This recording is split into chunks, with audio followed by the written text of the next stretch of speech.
sizes of your feeding bottle, sizes of brushes, and then of course you have your faucet. Okay, so you're wearing your apron ideally, and then first, if you have your excess or extra milk, you have to throw it first, and then remove now individually your part of your feeding bottle. Then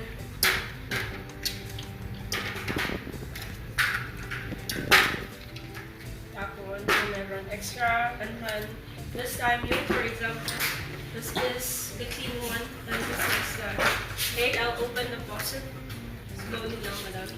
Okay, I'll just remove the excess powder na didikit doon sa feeding bottle natin.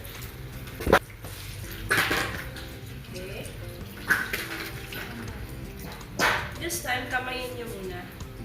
Okay.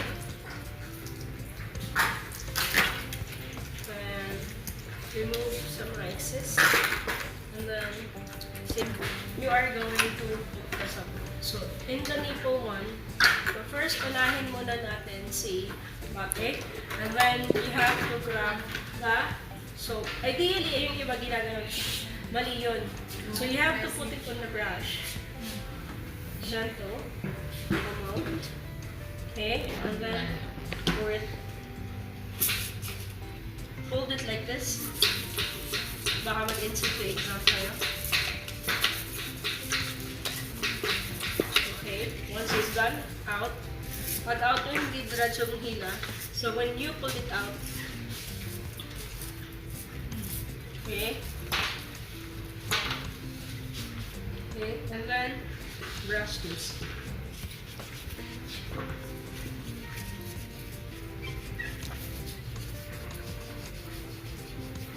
And then another one. Okay. Always start with the bottom. Okay.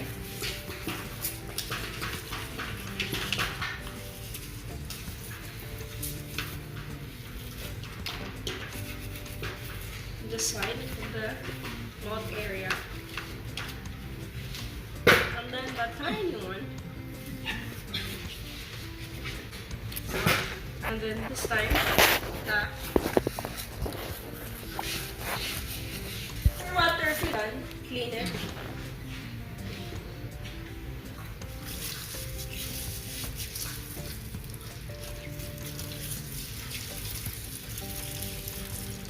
And then, lagay nyo na sa lagayan nyo. And then this time, you are going to use your smaller one para sa nipple and thumb. Okay, sa nipple, start always with the inside.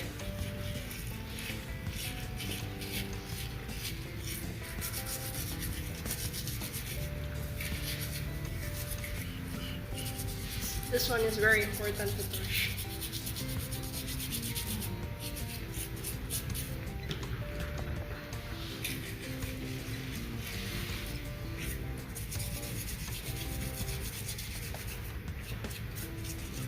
Kasi ito yung mga ngamoy.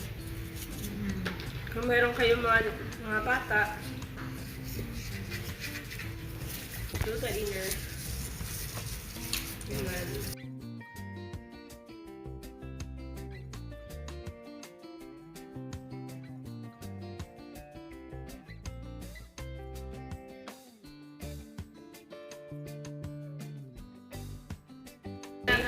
Wash it with the plain water. And then ideally, yung iba nilalagay na nila sa sterilizations or sa parang yung machine for sterilizations. Some, the new one now is it will take only half an hour.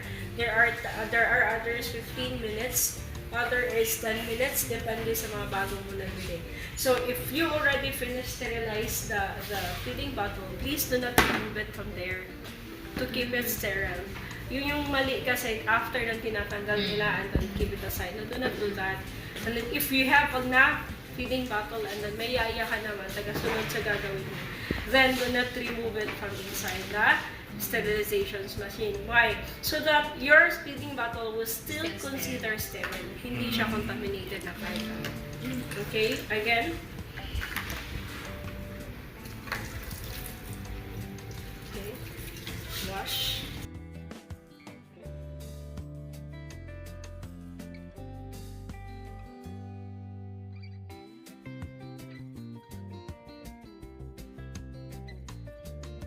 And then, normally, pag naglagay kayo sa sterilizations machine, naka-out. Bakit? Kasi yung niya, pasok Yung sa singaw, or yung ano ng machine na ito pa.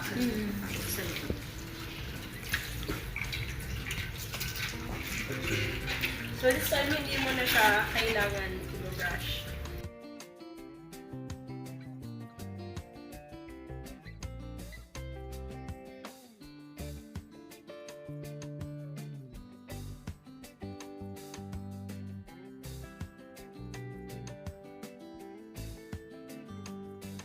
For example, yan ang sterilizations na. And then, on the bottom of your machine, may cover siya, di ba? Yung cover na yun, ilalagay nyo sa lipo. Di ba?